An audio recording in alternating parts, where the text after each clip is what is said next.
Hi kids! Today we are going to draw an orange.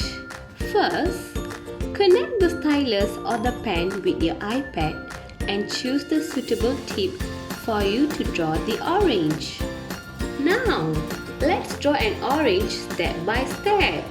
Draw a circle first as the orange is round in shape.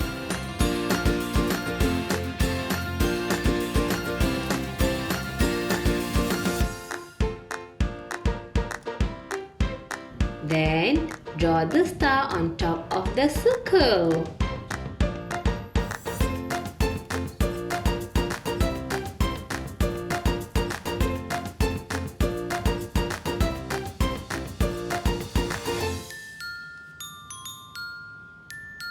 Draw the stem.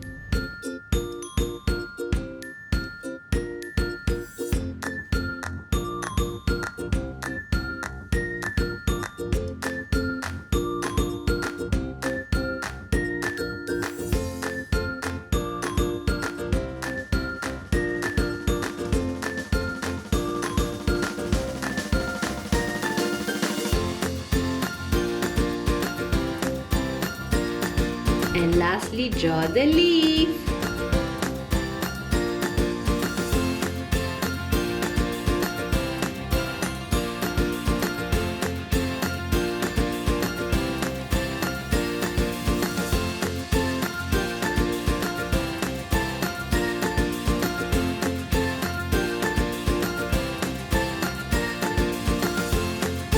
And that's all kids. Here you go with your beautiful orange.